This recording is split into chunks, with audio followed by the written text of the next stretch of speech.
यह कहानी ज़रूर से ज़रूर सुने। एक घर में 3 भाई और एक बहन थी। बड़ा और छोटा पढ़ने में बहुत तेज़ थे। उनके माँ-बाप उन चारों से बेहद प्यार करते थे, मगर मझले बेटे से थोड़ा परेशान से थे।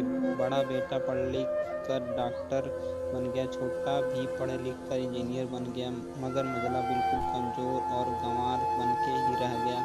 सबकी शादी हो गई। बहन और मझले को छोड़ दोनों भाइयों ने लव मैरिज की थी। बहन की शादी भी अच्छे घराने में हुई थी। आखिर भाई सब डॉक्टर इंजीनियर जो थे, अब मझले को कोई लड़की नहीं मिल रही थी। बाप भी परेशान, माँ भी। बहन जब भी मायके आती सबसे पहले छोटे भाई और बड़े भैया से मिलती, मगर मझले से कम ही मिलती थी, क्योंकि वह न तो कुछ दे सकता था और न ही वह जल्दी घर पे मिलता था। बस वह दिहाड़ी मजदूरी करता था, पढ़ नहीं सका तो नौकरी कौन देता। मझले की शादी किए बिना बाप गुजर गए। माँ ने सोचा कहीं अब बंटवारे की बात न निकले, इसलिए अपने ही गांव से सीधी लड़की से मझले की शादी करवा दी। शादी होते ही न जाने क्या हुआ, मझला बड़े लगन से काम करने लगा। दोस्तों ने कहा, ए चंदू आज अंडे पे आना। चंदू, आज नहीं फिर कभी। दोस्त, अरे तू शादी के बाद तो जैसे बीवी का गुलाम हो गया। चंदू, अरे ऐसी बात नहीं है, कल मैं अकेले एक पेट था, अब अपने हिस्से कमा लेता था, अब 2 पेट हैं, आज कल और होगा। घर वाले नालायक कहते हैं, मेरे लिए चलता है, मगर मेरी पत्नी मुझे कभी नालायक कहे तो मेरी मर्दानगी पर भद्दा गाली है, क्योंकि एक पत्नी के लिए उसका पति बहुत उसका घमंड है, इज्जत और उम्मीद होता है।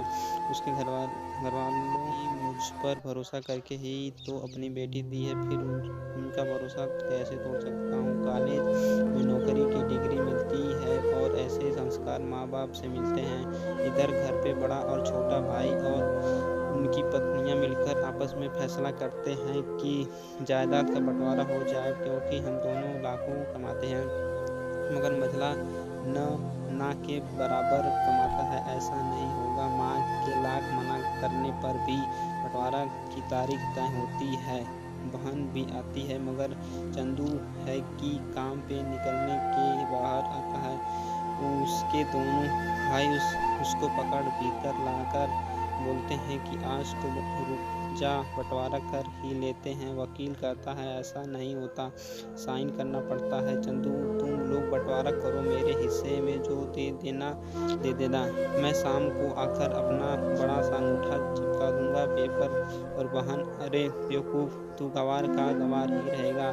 तेरी किस्मत अच्छी है कि तू इतने अच्छे भाई और भैया मिले हैं। माँ, अरे चंदू, आज रुक जा, बंटवारे में कुल 10 बीघा जमीन में दोनों भाई 5-5 रख लेते हैं और चंदू को पुश्तैनी घर छोड़ देते हैं। तभी चंदू जोर से चिल्लाता है, अरे फिर हमारी छुटकी का हिस्सा कौन सा है। दोनों भाई हंसकर बोलते हैं, अरे मूर्ख, बंटवारा भाइयों में होता है और बहनों के हिस्से में सिर्फ उसका मायका ही है। चंदू, वो शायद पढ़ा लिखा न होना ही मूर्खता ही है। ठीक है, आप दोनों ऐसा करो, मेरे हिस्से की वसीयत मेरी बहन छुटकी के नाम कर दो। दोनों भाई चकित होकर बोलते हैं, अरे चंदू माँ की ओर देखते मुस्कुराते बोलता है, मेरे हिस्से में माँ न। फिर अपनी बीवी की ओर देखता है, बोलता है मुस्कुराते, क्यों चंदू जी, क्या मैंने गलत कहा। चंदू अपनी सास से लिपट कर कहती है, इससे बड़ी वसीयत क्या होगी मेरे लिए कि मुझे माँ जैसी सासू मिली और बाप जैसा ख्याल रखने वाला पति। बस यही शब्द से बंटवारे को सन्नाटा बदल दिया।